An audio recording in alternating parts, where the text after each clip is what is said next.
Happy Friday, everybody, and welcome back to another amazing episode of Around the Block. And today we're bringing to you episode 25. We have a very special guest from the world of decentralized finance. He is an expert in blockchain and cryptocurrency, and he currently works as a business development manager at SushiSwap, one of the most popular decentralized exchanges in the world. SushiSwap has been making waves in the DeFi space with its innovative approach to liquidity provision and governance.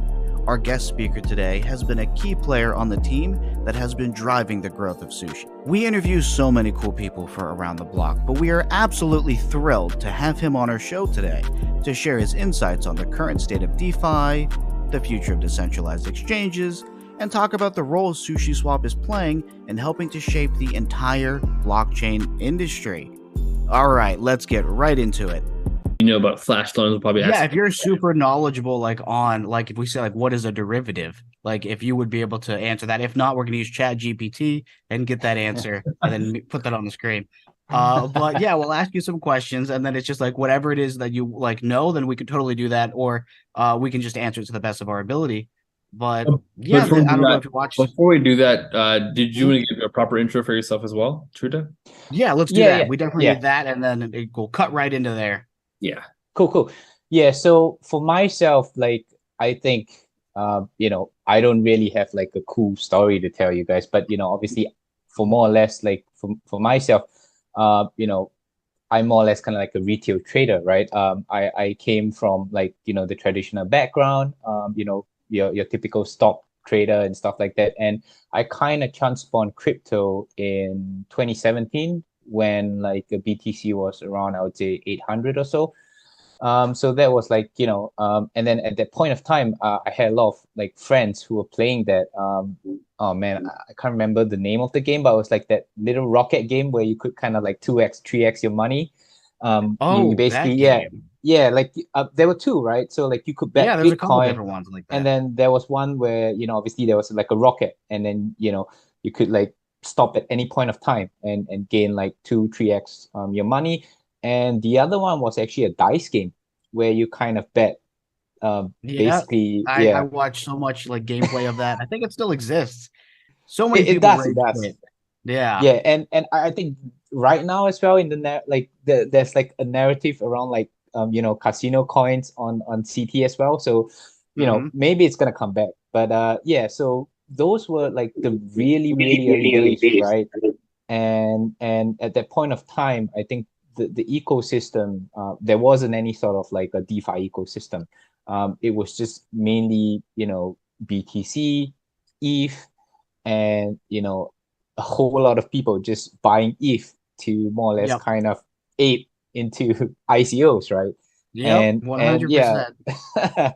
And that was kind of what I did as well, right? And at the point of time, there was also more or less kind of another trend in Singapore actually. So obviously due to the kimchi premium that was happening in Korea and Japan, right? So there were actually a lot of people coming to Singapore, and they were just basically buying Bitcoin off the locals at a premium of 5%, and then selling it on the Korean exchange for a 20% premium. So I think that's how even FTX, isn't that how the guy made his money, was the arbitrage opportunities? Yeah, it was how SBF kind of made money as well. So it was pretty cool, right? So and at the point of time, I think there were a lot of people locally that thought they were unstoppable because this was crazy, and then came more or less the crash, right? And the bear market. So those were the days. I thought the 2018 bear market was kind of was more or less kind of it's different, right, from right now, right? So in 2018 there wasn't much things to do on chain, right? So people bought into tokens like Litecoin, IOTA, VeChain, and Walton Chain or something like that. Oh, right? That boy, they had the best meme. If you remember that tweet, the giveaway. Yeah, I don't know if you know that meme, Ejaz, but it was hilarious. Yeah, God, and oh my God. Yeah, Right, Hmm. right. And at the point of time, there wasn't anything to do on chain, right? Versus like Hmm. the 2022 bear market, people were still like moving funds around, like right now there are like so many layer twos, right? And so many layer ones, but at the point of time in 2018, there was like close to zero. So, I think we more or less kind of have evolved, and kind of took DeFi to another level. And obviously at this point of time, I can't wait to even see what's gonna happen in like 4 or 5 years down the road. Like, what other on-chain activities we could probably do in the future as well. So yeah. That makes a lot of sense. And it has been like a wild ride for sure. I think it was the end of 2017. So everything was going great. January 2018, I think things are at like all-time high for that time, which is like Bitcoin was near 20,000. And then my first bear market was really like the 2018, 2019, and so on. Like whenever like that dip happened in 2018, that was like my first like, oh, I didn't think we could go down. I thought like Bitcoin was unstoppable. I was, like you said, aping in. I'd buy Ethereum or buy whatever I could Bitcoin, go to these exchanges and just throw my money into anything that looked good. So I was buying coins at like massive all-time highs that then tanked or completely disappeared. And I'm not even sure if like a lot of them are back. But when that happened, people were, like you said, there wasn't really too many things going on. There's a lot of tokens, but not really like, I guess, cool things that there are now. Like right now, we have the metaverse, we have AI, we have all these different like dexes, and we have things that are evolving massively. But back then, it was like, I guess, the early stages of like what is crypto in the first place. And then the next bull market came, and we had NFTs at the time, and kind of like metaverse was becoming like super popular thing. So if you were building a metaverse project, then it would get a lot of attention. If you had an NFT, that buzzword just made people like flip out and they'll throw money into any cool NFT project. And then and now we're coming out of, I think, the next bear market, and we should be like, I've been watching Bitcoin all day. Like I think we just broke 24,000, and who knows where we're going next. But I'm super bullish for the next few years until the next bear market. I think we're going to hit massively amazing all-time highs, which is really good for everybody in the industry. But with that, the new all-time highs, and with the market being bullish, that means there is going to be a lot more new development in the ecosystem. And with the rate of like how people are building these like AI projects now that can code things for them, or like you can develop things almost overnight with zero skills because the AIs can do it for you, then I think it's going to be unbelievably overwhelming with how many options there are for like people to, like tokens for people to purchase, or NFT projects for people to explore, or even metaverses. It's going to be huge. It's going to be a huge space. Yeah, definitely heard. And I think there's probably like a joke on like Twitter as well, where like what's the next narrative going to be for like blockchain and AI, right? Yeah, So like what's like after AI? Like what's the next big thing after that? yeah, so you try combining AI with blockchain and something, and then boom, right? You get like a great token that will kind of moon, right? But I think there's probably still a lot of things that can be developed, and it would be really cool, right? Like you see all these Web2 companies trying, like, popping up, trying to build like a business around AI as well, right? So like Mm-hmm. I've seen a few businesses building like for example AI like profile picture shots, right? Like they just get a user to submit like 20 pictures, and then they generate like professional LinkedIn photos for them. So I've seen that. That was I yeah. used that. I don't know if it was a free trial or like that exact website that you're talking about, but I put my selfie in, and then it said, "All right, what background do you want? What color do you want? How do you want it to be? Do you want to like change different things?" And it made it look really good. Yeah. And I think, probably you would see some, I would say, protocols actually transitioning and using AI tech, in the future, right? We could even see AI trading bots in the future as well. You never know, right? So yeah, I know that a would couple be of them something cool. Yeah. that are up and coming. Yeah, there's a lot of things that AI can do. 100%. Yeah. Hmm. So going back to, let's say, sushi. Uh, I know you may have mentioned it like the start of it, but let's say, what is Sushi's goal? Like, what is it that they are doing, and what is it that they want to do? and how are they unique, better, or different than any of the other DEXs or competitors in the space? Mm-hmm. Yep. So as you know, right, Sushi more or less kind of started as a fork of Uniswap, and I think everyone knows that we more or less kind of did a vampire attack on Uniswap, right? And then Mm-hmm. kind of like pressured them to release a Uniswap token as well. Mm-hmm. And I think over the years, obviously as the DeFi ecosystem kind of evolved, right now at this point of time, what we see, or what we're actually building throughout this bear market is more or less, we would like to transition from your traditional AMM into more like a DEX aggregator, right? So I think the advantages that we probably will have over like traditional DEX aggregators is that we do own a DEX as well, right? So in a sense, Mm-hmm. we have our own liquidity, but at the same time, obviously we also aggregate from other like DEXs, right, to give users like the best like swap price. So I would say Yes. like our goal, throughout this entire year, or even like the last year, right, throughout the entire bear market, is to more or less kind of really work on our transition into a DEX aggregator. At the same time, some upcoming updates that we do have for like Sushi is that in April, we're more or less going to release our concentrated liquidity contracts. So, In April, that, which is February, what, 2 months. In two yeah, months. in 2 months actually. Mhm. Yeah, right. So, the goal over here, right, is to then also release, our own kind of like customized optimizer so that, Mhm.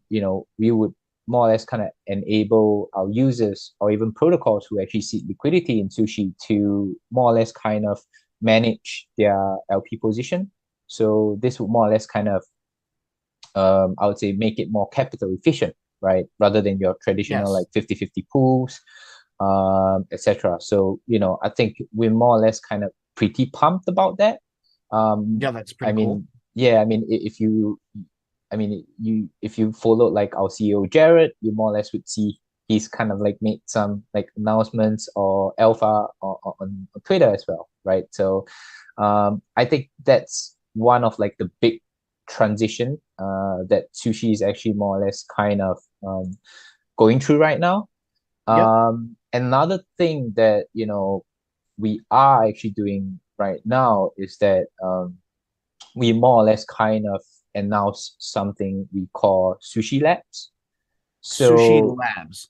oh, sorry, Sushi Studios, not so we rebranded Studios. Sushi Labs to Sushi Studios, right? Um, Mhm.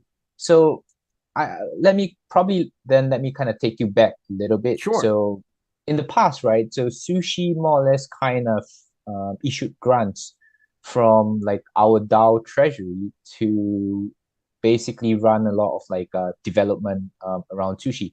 So as you know, I think in the early days, we didn't want to just be known as, say, like a fork of Uniswap, right? Of So course. we wanted to build different products and engage, our users, basically in the ecosystem itself.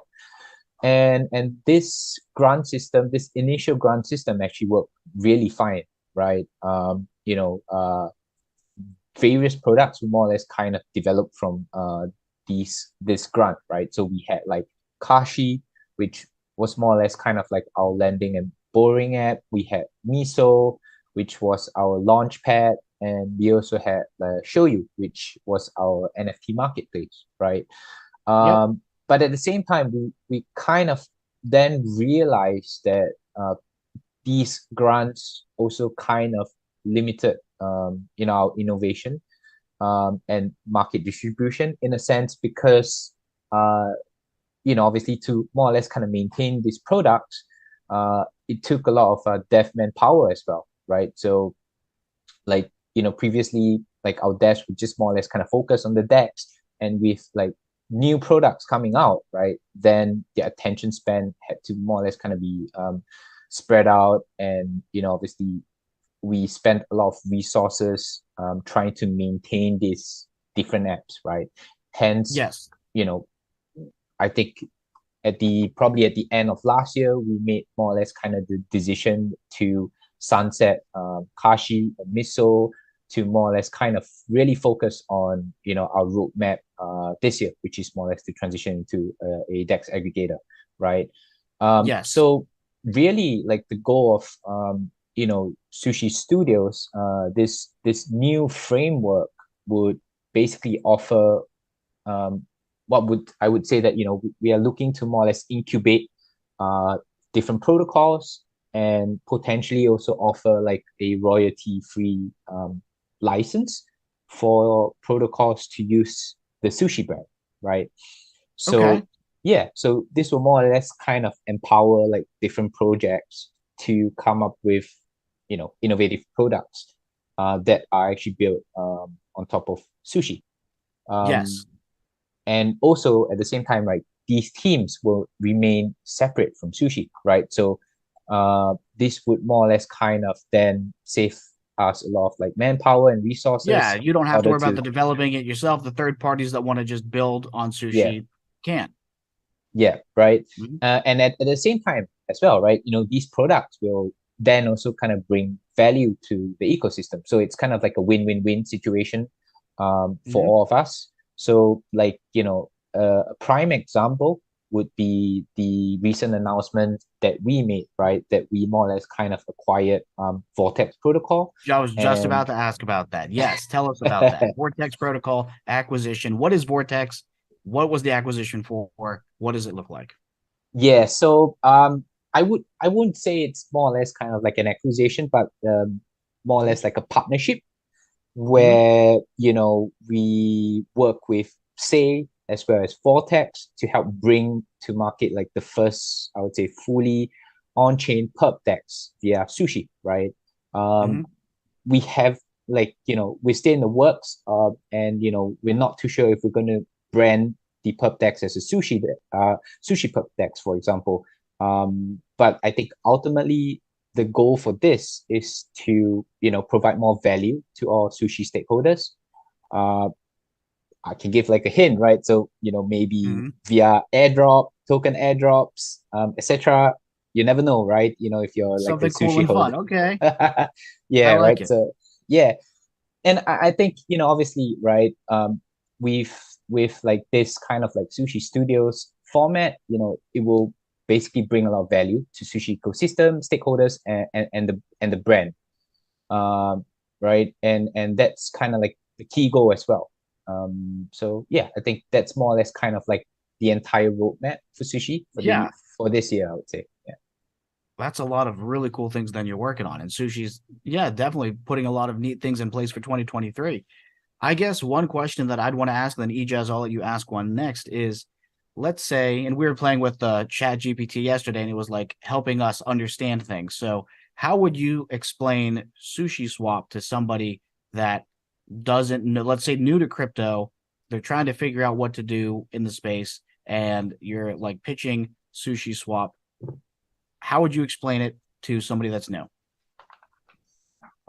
That is a good question. I haven't really thought about it myself as well. But I think, you know, when I actually tell a lot of people, like my friends who actually aren't actually in crypto, that I work in sushi, they'll be like, "What's that? Is there like Yeah, a food, right?" sounds delicious. Yeah. Yeah, right. So I mean, how would I explain it? I would just more or less kind of tell them, right? So, uh, just imagine if you want to swap your USD for like certain tokens, and you more or less kind of don't want to KYC, Mhm. using a DEX like Sushi, or even like other DEXs, as well, right? Will more or less kind of enable you to swap your tokens in minutes, compared to saying like using a centralized exchange, um, and you needing to more or less kind of provide your details. Obviously there are some people in the space that more or less want or value their privacy, and there are Yep. certain Many, people. yeah, almost everybody in crypto prefers not Yeah. to KYC and likes to be anonymous. And I love your profile picture that you use, and it's on like the ATB, like the main photo.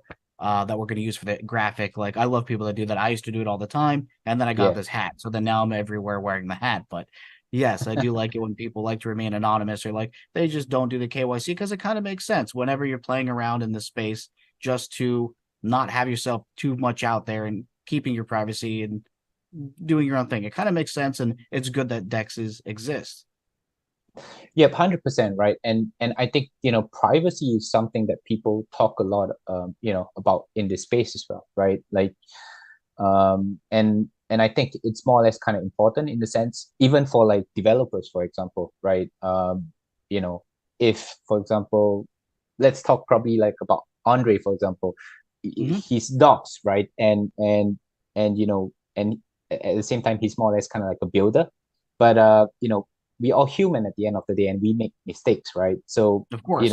a lot of people who invested in like Andre's projects, they more or less kind of like, when they lose money, they go after him, right? It's like a witch hunt, right? So Yeah, yes.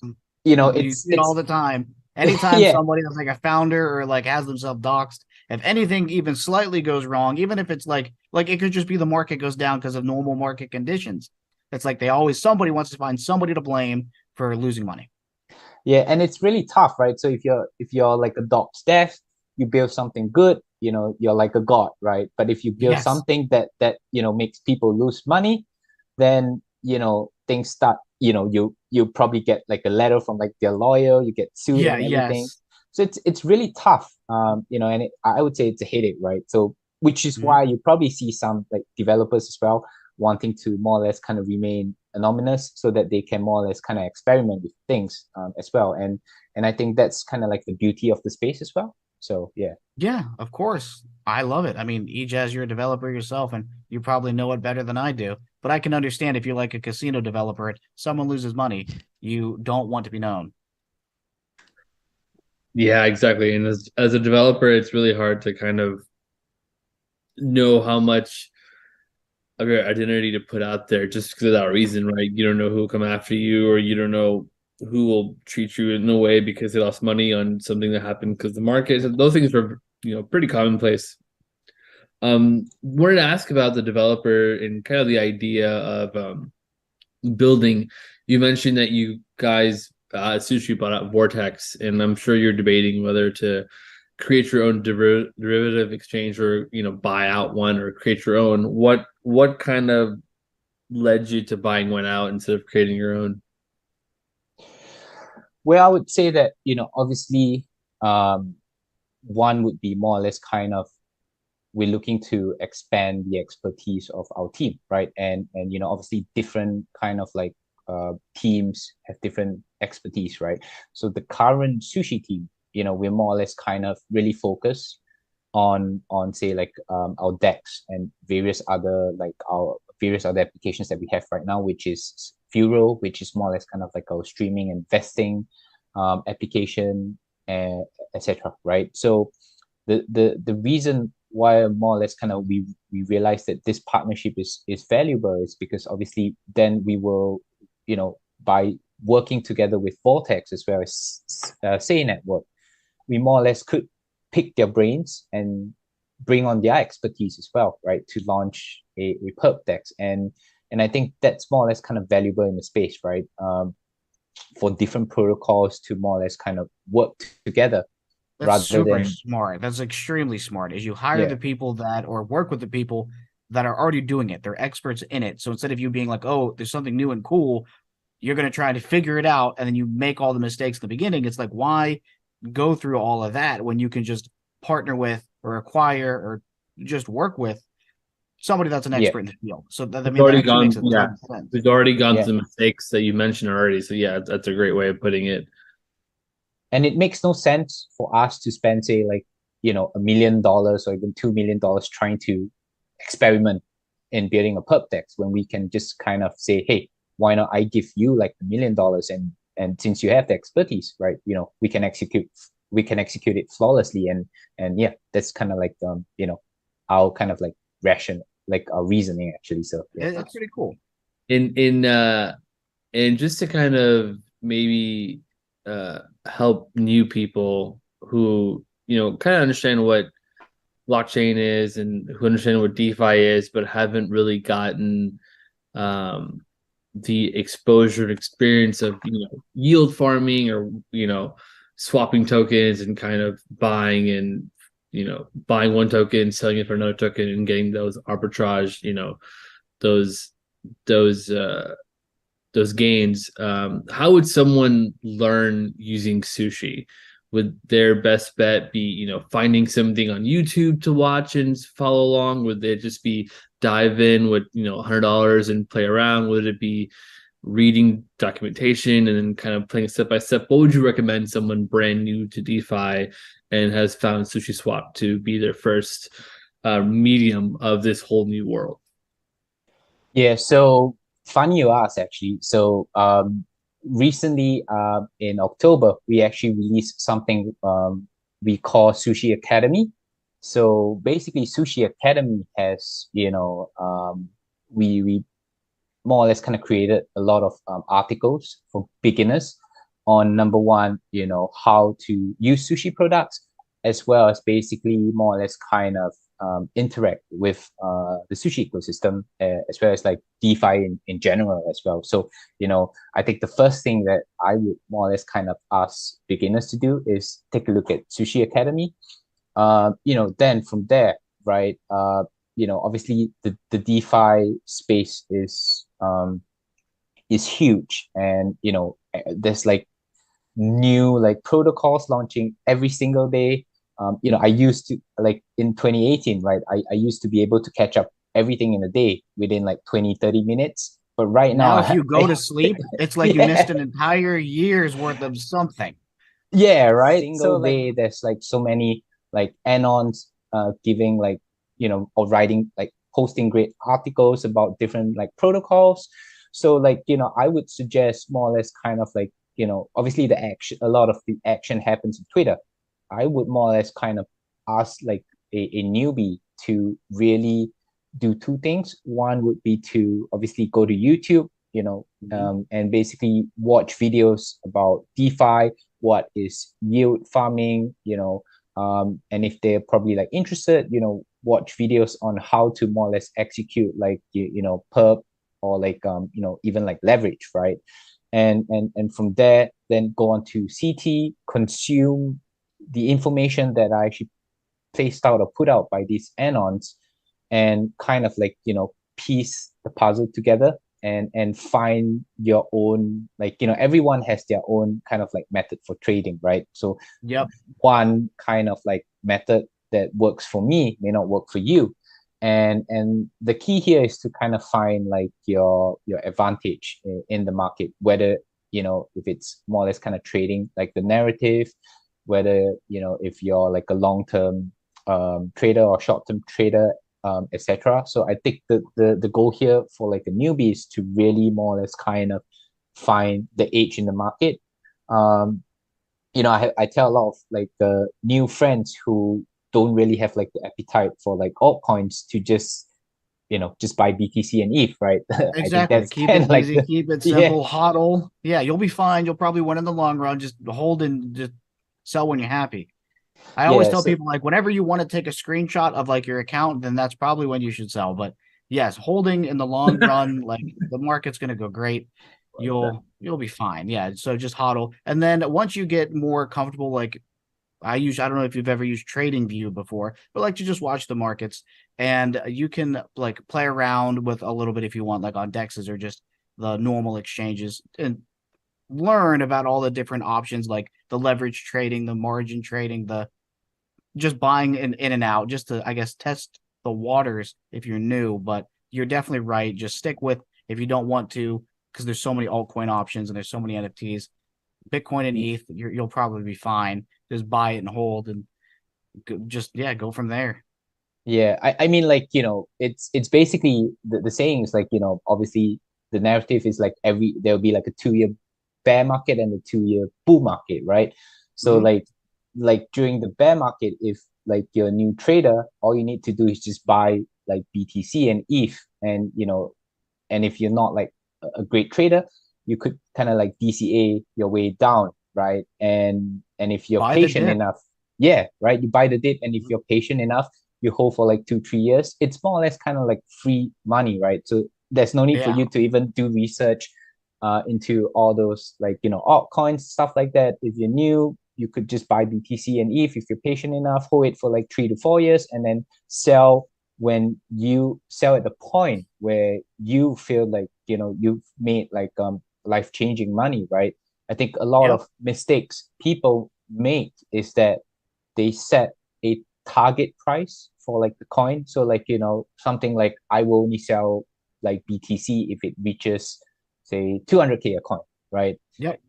So like the issue here is that I think that's more or less kind of like a wrong mindset. You should more or less kind of set if you see like life-changing money, you should more or less kind of attempt to take some profits, if that makes sense.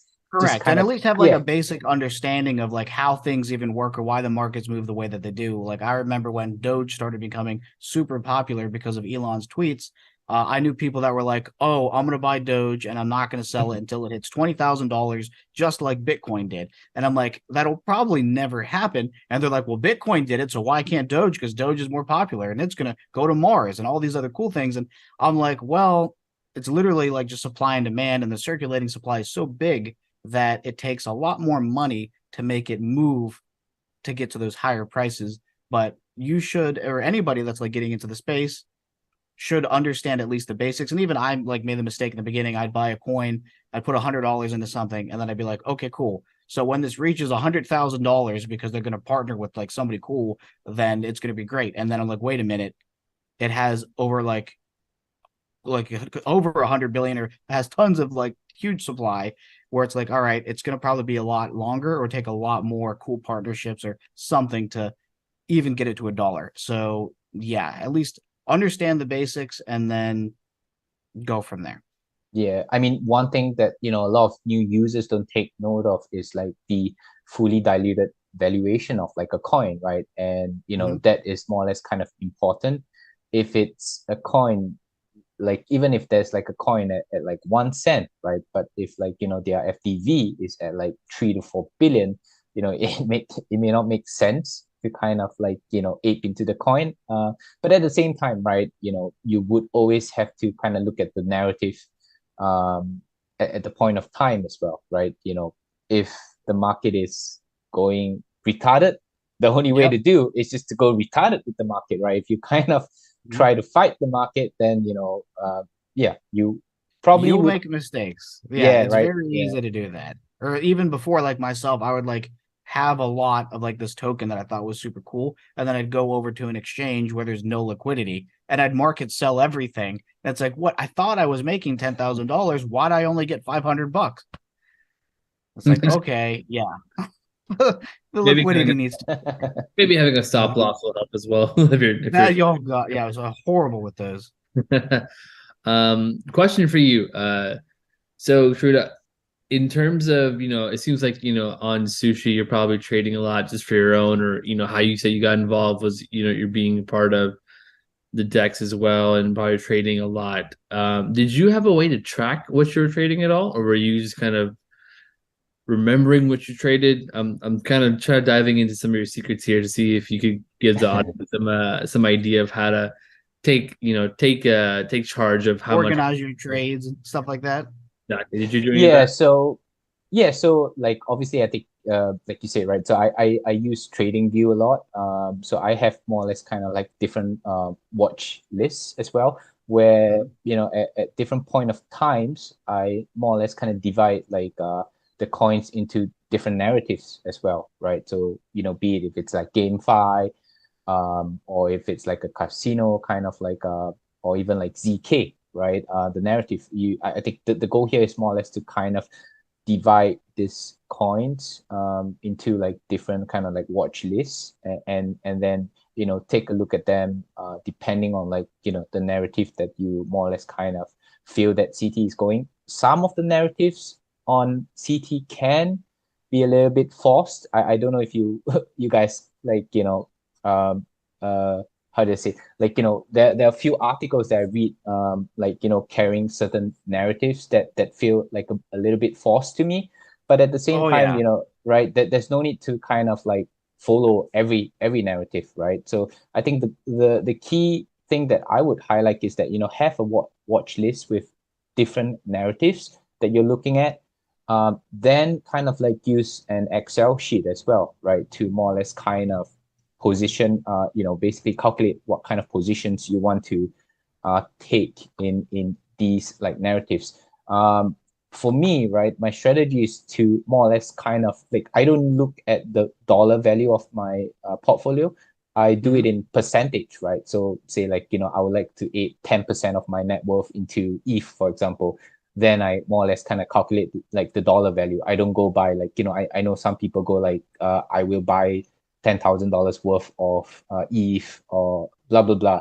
But I think the mistakes that sometimes they make is that they don't look at, 10,000, maybe like 80% of their portfolio, right? And if, you're a new trader and you're looking at, trying to 10x or even 100x your money, then, putting $10,000 in ETH may not be, a great trade, because obviously like the majors have more or less kind of like the prices for like majors may not go as high as like, a new, say altcoin, like maybe something like Camelot, for example, which ran from like 200 to like 2,000, right? So yeah, I mean, if you are a more or less kind of a new trader that is starting out, I would say that, I would spend a lot of time researching on like newer or more or less like narratives that you feel that you are confident with, and kind of like then do a deep dive into the ecosystem and try to more or less kind of find new coins that are launching, right? A great tool to more or less kind of use would be Dex Screener. You could more or less kind of just input like the token contract. You could even track like newer kind of coins that are actually launching, and yeah, basically kind of ape into them as well. What was the one that makes a lot of sense. Kamala? Camelot, yeah. So Camelot is a new DEX on Arbitrum, right? So yeah, there are coins like FET, which is really good AI one, and there's a lot of really cool like AI projects that are out, and like those ones are, I guess, the current crypto like Twitter narrative. But you do have a good point where maybe like Bitcoin, let's say it's at 20,000. I know it's a little bit more than 20,000, but let's say it's about $20,000 or $20,000, and then it goes to 200,000. So that is I think 10 times return. I'm horrible at math, but 10 times return. So it is a safer bet, but it is one that I guess is highly likely to come true versus things that are very new in the industry or the space, like AI tokens or metaverse tokens. The projects are still developing, so there could be like it's trial and error. So the projects could give you more than the 10 times return of Bitcoin, which is awesome because who doesn't like more? But then obviously the bigger returns come with the bigger risk. Yeah. We need to, I think the point is you need to know that we're in crypto, right? So shiny new toys are like like the prized possession of like everyone. And everyone has like a, have like short-term memory, I would say. They tend to forget a lot of things. So, when a shiny new toy comes up, everyone's aping in it, right? So that's the key here. Exactly. I guess my own like personal strategy for whenever I'm like buying something is I always want to have a certain number. So it's like, okay, I'm gonna buy 10 Bitcoin, and when it gets to $100,000, I know I'm gonna make $1 million. So then I'll probably sell around there, or like a little more because of taxes and stuff. But I always like to have like a certain number. Like I don't like want to be like, oh, okay, only 10,000. It's like I'll put in whatever amount of money I need to get to the amount of tokens that I want to have, and then I'll keep doing that for other cool projects. But that's just myself, and I've been in and out of trading for like I do it all the time, but I've been doing it like I said since I'm 19, and obviously there's major ups and downs, and you learn something new. It's like very high stress but high reward, and I think after being involved, they always say time in the market beats timing the market. So like the more you're exposed to TradingView and the more you're exposed to just like buying and selling on the different exchanges or just in general, then you'll get comfortable with how things work, the flow of the market. You'll understand what is real hype to buy into versus like what is like fake news. And you kind of get the feel of things after a while. You really just have to be immersed in the industry to understand the flow of things properly. Yep, 100% like agree with you, right? So I mean, Mhm. when you're more or less kind of immersed in crypto, one look at the charts and you probably know what to do, right? Within Mhm. like the next few moments, or even like what trade to take for the day, and etc. So yeah, it's always good to more or less kind of be committed, and yeah. I have a friend who he taught me how to do trading, and he said it took him 10 years to make his first million, but then 10 months later he made 10 million, and now he's trading all the time. And like in the beginning, I thought I'd look at TradingView and I would spend hours drawing lines and using Fibonacci and then putting like these spirals and marking up the chart so it looked like a rainbow with lines everywhere. And I thought I was getting somewhere. And a whole bunch of new traders do it too. Well, they'll spend hours marking up charts to then still lose a trade. Whereas when I like learned from my one friend, and he's from Tokyo, he draws one line and says, "All right, up or down," and that's it. He only draws one line, or does what's called naked trading, where he just reads the candlesticks and says, "Just read like the price action," and he can look at the chart, and it kind of just makes sense by default. So like people in the beginning, they overthink it. And then they get stressed out and they think it's overwhelming and then they think it's impossible when really it's just if you don't overcomplicate it. You just understand, oh, okay, this is a cool project with a smart team that's making a difference, that's providing value. It's probably going to go somewhere. Versus if you look at a project and the team is completely anonymous and no one really has any like cool credibility, like credentials, and they're kind of just making a meme and it's even labeled as a meme token, then you might know or should know that it's probably not going to change the world the way other projects are and that they're working towards, if that 100%. makes sense. Yeah. Like I know Mhm. you're in the Telegram chat with a whole bunch of other people. I think Justin's in there too. Like I'm Yep. not sure how much you got to speak with the team, but I guess one question that I will add into the call and we can kind of get into it now is when did you start speaking with Tron? Like when did Sushi start speaking with Tron? And what is it that you're currently like collaborating on with Tron?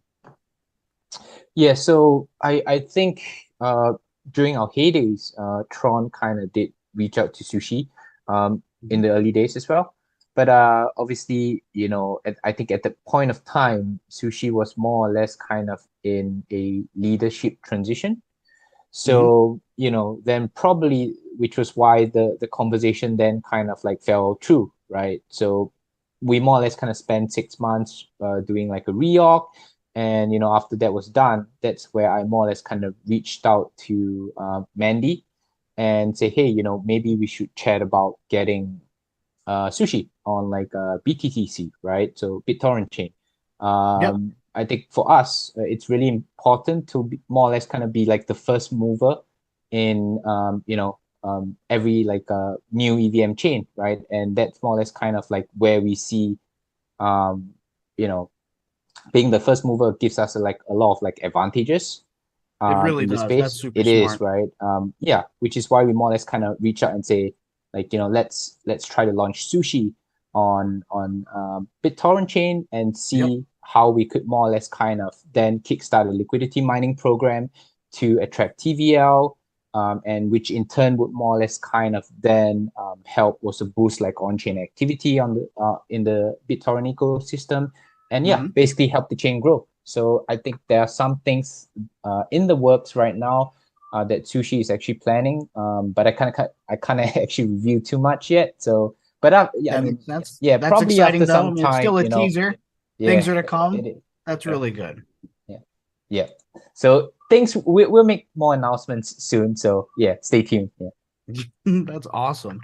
Ejaz, did you have any specific questions that you wanted to ask regarding, let's say, the BitTorrent integration or the BTTC like partnership that we're doing right now with Sushi? This might be an older question, I guess, related to that, but I know there was an integration with the BTTC and the Sushi AMM.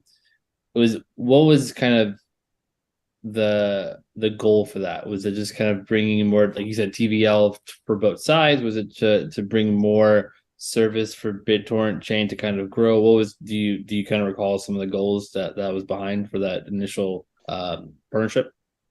Yeah, so I think, the reason why we more or less kind of wanted to launch on BitTorrent as well, because BitTorrent is more or less kind of like a great brand. Like, I remember back in my heydays, I was using BitTorrent a lot as well.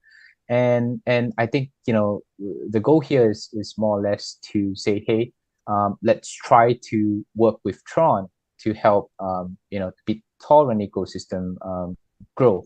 And, from there, we want, I think more or less kind of like Sushi's ethos, right, is to be or to launch on as many EVM chains as possible.